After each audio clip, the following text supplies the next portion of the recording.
Hello friends, welcome back to our YouTube channel. आप सभी का हमारे यूट्यूब चैनल पे स्वागत है। तो आज के ये इस सेशन में आप सभी का स्वागत है। देखिए, आज का यह सेशन आपका रहेगा आरआरबी ग्रुप डी साइंस का। ग्रुप डी साइंस सामान्य विज्ञान का आपका यह सेशन रहेगा। सेशन का मेन मकसद क्या है कि कर लो 25 में से 25 अंक पूरे, कि आपके 25 में से 25 अंक पूरे आए। तो जो बच्चे आरआरबी ग्रुप डी की तैयारी कर रहे हैं, तो साइंस के लिए जो हमारी यह सीरीज चल रही है उसको फॉलो करें। डेली प्रैक्टिस सेट आपके यूट्यूब चैनल पे आ रहे हैं, डेली वीडियो आ रही है, तो चैनल को ज़रूर सब्सक्राइब कर लें, सेशन को लाइक करें, कमेंट करें और फॉलो करें। ध्यान से याद से चैनल को फॉलो कर ले, सब्सक्राइब कर ले। देखिए, शुरू करते हैं। और जो चैनल का क्या कहते हैं, जो आज के सेशन की पीडीएफ होगी, पीडीएफ आपको मिल जाएगी टेलीग्राम ग्रुप पे, और टेलीग्राम ग्रुप का लिंक मिल जाएगा आपको कमेंट सेक्शन में। तो वहाँ से आप इजीली कमेंट सेक्शन से टेलीग्राम ग्रुप को ज्वाइन कर सकते हो, और जो भी पीडीएफ के अंदर इंफॉर्मेशन रहेगी वो आपको वहाँ पे मिल जाएगी। देखिए, हम क्या क्या करेंगे सेशन के अंदर। सेशन के अंदर हम करेंगे most important question, mainly PYQ और एक्सपेक्टेड क्वेश्चन जो आपके पेपर में आने के संभावना रखते हैं, ऐसे प्रश्न। और हम पीवाईक्यू के अंदर ही सारे जो डिटेलिंग है क्वेश्चंस की वो सारी कर लेंगे। देखते हैं हमारा पहला प्रश्न क्या है। ध्वनि की आवृत्ति का मात्रक क्या है, कि ध्वनि की आवृत्ति को किसके अंदर मापा जाता है, तो हर्ट्ज के अंदर मापा जाता है। आवृत्ति क्या होती है, फ्रीक्वेंसी। इसका अर्थ है 1 सेकंड में कितने दोलन होते हैं। आवर्ती का अर्थ क्या होता है कि 1 सेकंड में कितने दोलन होते हैं।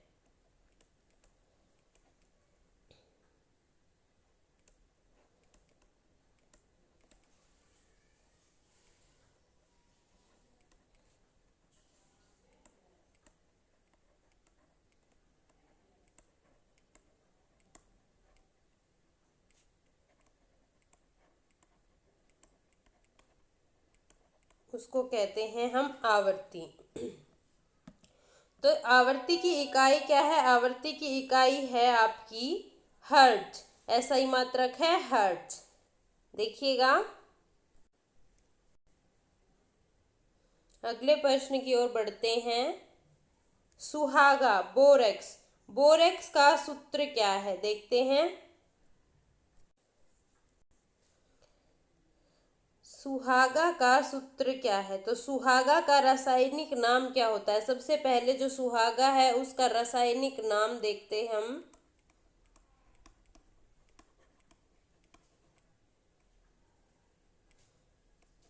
रासायनिक नाम होता है सुहागा का sodium tetraborate decahydrate. Sodium tetraborate decahydrate.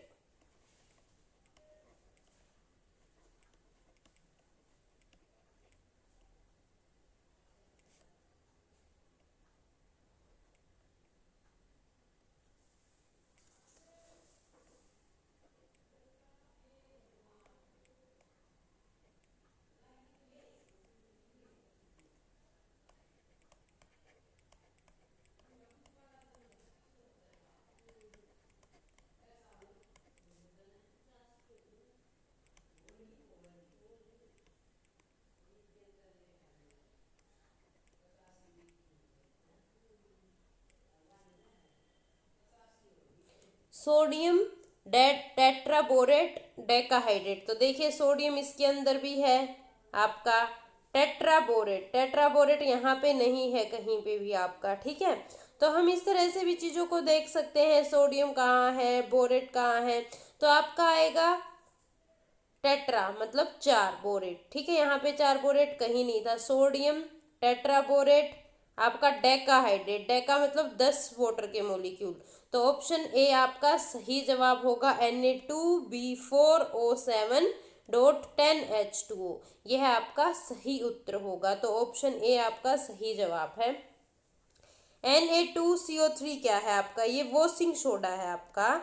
Washing soda, मैं बार बार हर सेशन में बोलती हूँ कि इनको अच्छे से याद कर लेना। वॉशिंग सोडा आपका है Na2CO3। NaCl आपका क्या है? साधारण नमक।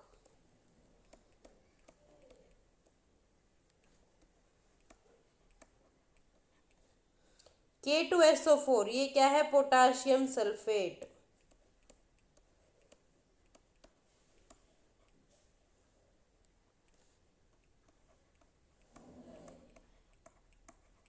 आपका पोटाशियम सल्फेट है।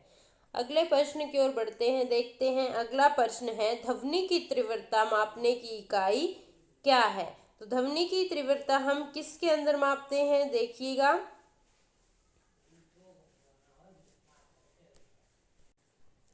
ध्वनि की तीव्रता को डेसिबल के अंदर मापा जाता है। ए ऑप्शन आपका सही जवाब है। ये डेसिबल है तीव्रता। ये तीव्रता जो होती है वो दिखाता है कि ध्वनि कितनी ताकत से, कितने जोर से उत्पन्न हुई है। ताकत व जोर को दर्शाता है ध्वनि के डेसिबल। हर्ट्ज क्या है? हर्ट्ज में आवृत्ति की इकाई है, आवृत्ति को मापते हैं। ये सारा जो है डिटेलिंग वो भी अच्छे से याद कर लेना।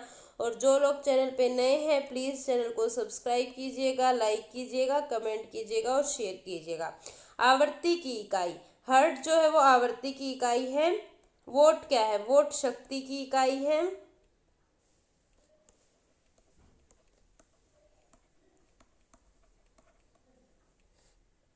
जूल क्या है? जूल ऊर्जा की इकाई है।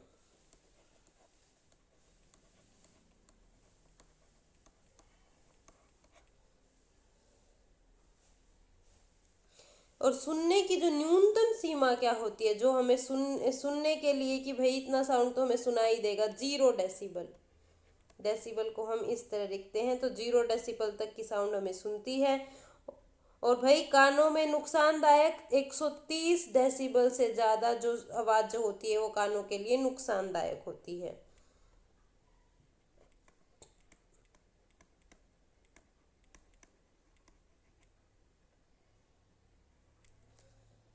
अगले प्रश्न की ओर बढ़ते हैं। विद्युत धारा की इकाई क्या है? विद्युत धारा को एम्पियर के अंदर मापा जाता है। ऑप्शन बी हमारा सही जवाब है। यह क्या दर्शाता है? यह दर्शाता है कि किसी चालक से के प्रति सेकंड कितने कूलाम आवेश प्रभावित किए, कि कितने प्रति सेकंड कितने कूलाम का जो करंट है वो आपका बह रहा है, कितना करंट आपका बह रहा है। तो 1 एम्पियर, इस तरह से हम इसको लिख सकते हैं, एम्पियर बराबर कूलाम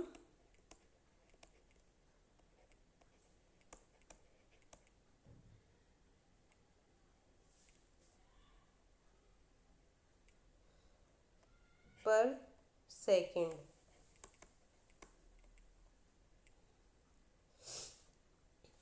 ओम क्या है? ओम प्रतिरोध की इकाई है।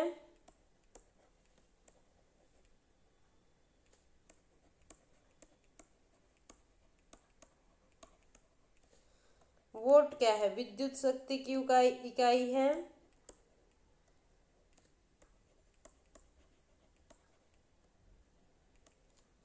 वोल्ट क्या है? विभवांतर की इकाई है।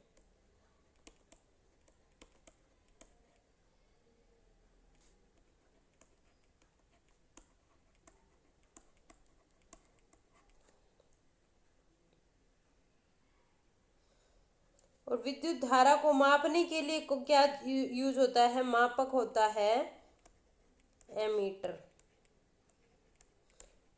ये सारी डिटेल हम याद कर लेंगे, क्वेश्चन आपका कहीं से भी बन सकता है, देखिएगा।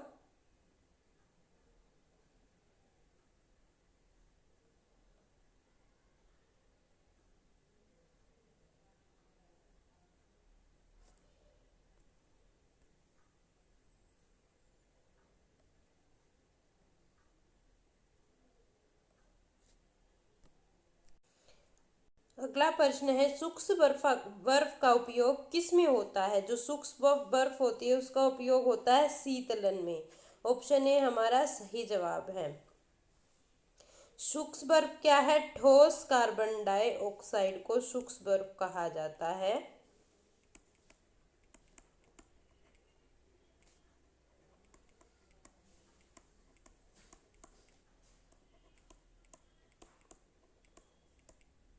ठोस जो कार्बन डाइऑक्साइड होती है उसको शुष्क बर्फ कहा जाता है। और यह कितने पे जमती है? ये -78.5 डिग्री सेल्सियस पर जमती है। और पिघलने पे सीधा गैस बन जाती है, पिघलने पे पानी नहीं बनेगी। इसकी यही खासियत होती है, पिघलने पर सीधा गैस बनती है, सीधा गैस बन जाएगी। और इसका उपयोग शीतलन में किया जाता है। आइसक्रीम या मांस की पैकिंग, मेडिकल सस्पेंस या ट्रांसपोर्ट। अगर आइसक्रीम की पैकिंग करनी है तो उसमें इसका उपयोग किया जाता है। मांस की पैकिंग करनी है तो नॉन वेज की, उसमें इसका उपयोग किया जाता है। कुछ मेडिकल की चीज़ें होती हैं हॉस्पिटल की, उनके अंदर भी इसका उपयोग किया जाता है।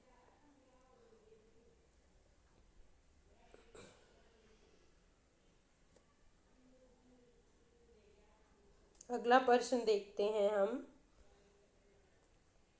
पानी में ब्लीचिंग गुण किसके कारण होता है? अगला प्रश्न है, पानी में ब्लीचिंग गुण किसके कारण आपका मिलता है देखने को? तो पानी में अगर क्लोरीन है तो उसकी वजह से ब्लीचिंग गुण देखने को मिलता है। जो क्लोरीन होती है पानी में मिलकर हाइपोक्लोरिक अम्ल बनाती है, जो रंग उड़ाने वाले पदार्थों का ऑक्सीकरण करता है। क्या बनाती है? क्लोरीन पानी में जैसे ही मिल जाएगी तो ये बना देगी हाइपोक्लोरिक अम्ल, HOCl,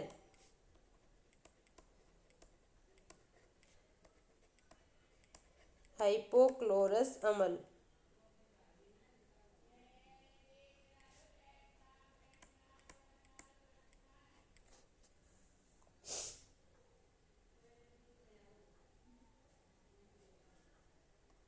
और यह रंग उड़ाने वाले पदार्थों का ऑक्सीकरण कर देती है।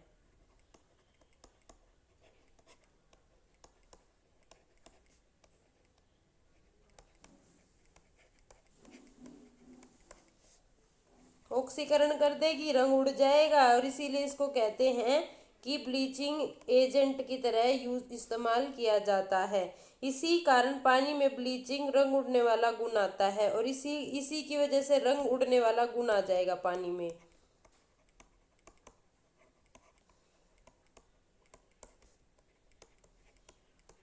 और इसकी पीडीएफ सेशन की आपको पीडीएफ मिल जाएगी टेलीग्राम ग्रुप पे। टेलीग्राम ग्रुप का जो लिंक है वो इस वीडियो के कमेंट सेक्शन में आपको मिल जाएगा, वहाँ से टेलीग्राम ग्रुप से जुड़ जाए और हमारे चैनल को सब्सक्राइब करें, लाइक करें, वीडियो को शेयर करें।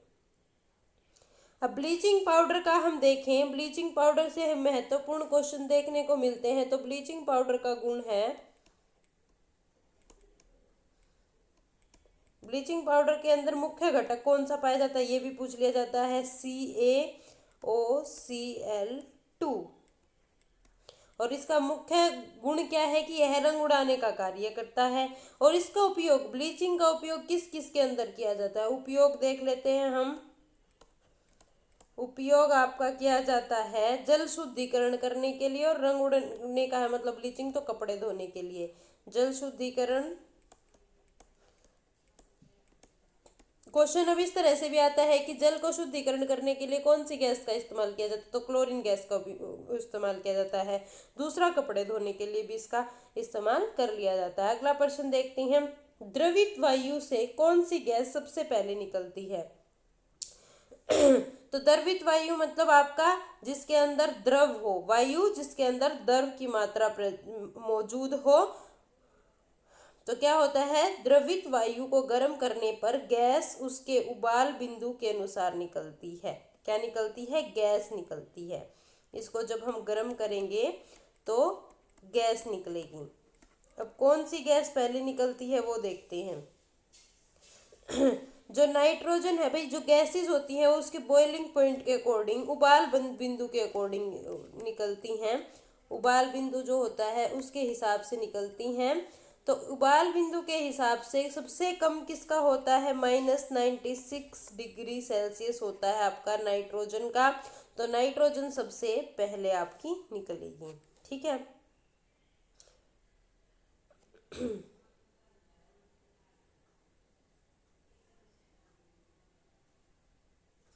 और देखिए कुछ चीजें होती हैं, जो भी आपकी वायुमंडल में गैसेस हैं उनका जो पृथक्करण होता है, वाष्पीकरण, उनका वाष्प बनना गर्म होने पर, वो सारा उनके भाई क्या कहते हैं, उबाल बिंदु, वाष्पीकरण बिंदु, इन सब चीजों के ऊपर आधारित होता है और किसी चीज पे आधारित नहीं होता है।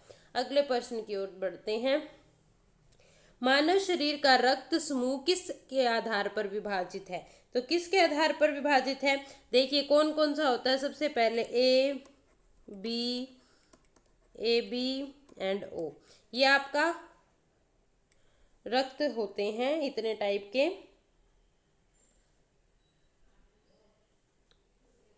और जो लाल रक्त कोशिकाएं होती हैं,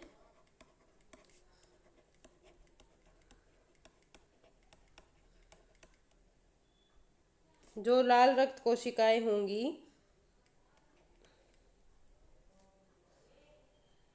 इनके ऊपर मौजूद होते हैं एंटीजन।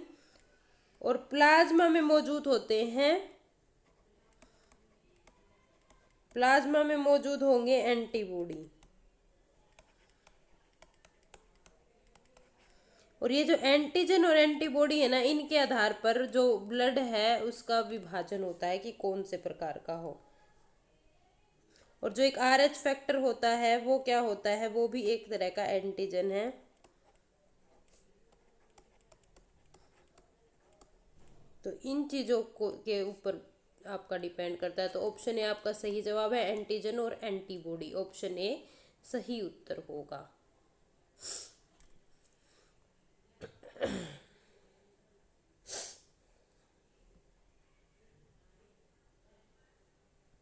अगला प्रश्न देखते हैं।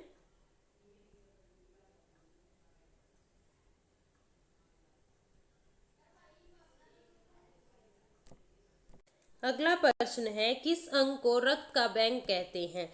तो पहली प्लीहा जो है वो आपका रक्त का बैंक कहा जाता है। जैसे कभी कोई एक्सीडेंट हो जाए, कोई भी आपातकालीन स्थिति के अंदर, आपातकालीन स्थिति होगी कोई भी, उसके अंदर आपका रक्त स्राव अधिक, जो आपका शरीर के अंदर से अधिक रक्त जो बह जाएगा, उस जो कंडीशन होती है उसके अंदर क्या होगा, उसके अंदर भाई आपको ज्यादा रक्त की जरूरत पड़ेगी। तब यह जो है स्प्लीन, ये जो आपका प्लीहा जो है वो अपने रक्त के भंडार में से फिर रक्त को भेजता है।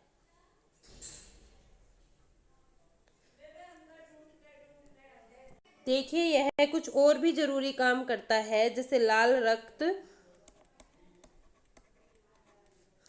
कोशिकाओं का भंडारण करता है,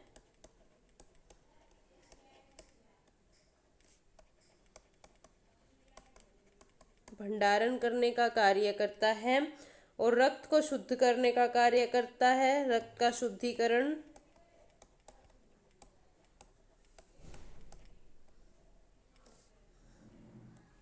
प्रतिरक्षा प्रणाली की भूमिका भी निभाता है।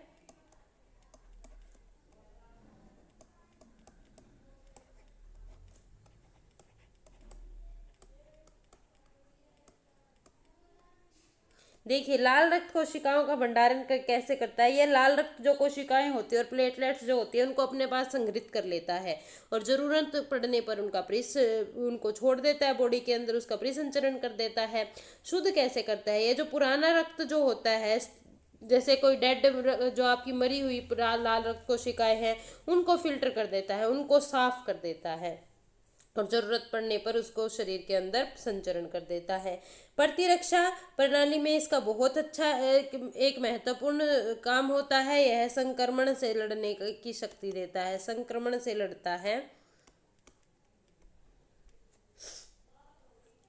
तो देखिए इसी के साथ हम आज के इस सेशन को एंड करते हैं। सेशन बहुत दिन से चैनल पे चल रहा है, तो लाइक कीजिएगा, सब्सक्राइब जरूर कर लीजिएगा वीडियो को, और वीडियो पसंद आने पे लाइक ज़रूर कीजिएगा और कमेंट कीजिएगा। और देखिए, आप अगर जैसे ही सेशन की वीडियो से जुड़ जाएंगे तो यह session RRB group D science का सामान्य विज्ञान का सेशन है, तो आपके 25 में से 25 अंक मान लो पूरे। ज़्यादा से ज़्यादा हम पीवाईक्यू से अपने क्या कहते हैं चैनल पे क्वेश्चंस करा रहे हैं, पूरे कंसेप्ट्स भी करा रहे हैं। तो आप जल्दी से जल्दी चैनल से जुड़ जाइएगा और पीडीएफ आपको मिल जाएगी टेलीग्राम ग्रुप पर। तो वहाँ से आप टेलीग्राम, और जो टेलीग्राम ग्रुप का लिंक है वो आपको कमेंट सेक्शन में मिल जाएगा, वहाँ से जुड़ जाइए टेलीग्राम से जल्दी और हमारे चैनल को सब्सक्राइब कीजिए। Thank you so much. मिलते हैं नए सेशन में नए क्वेश्चंस के साथ।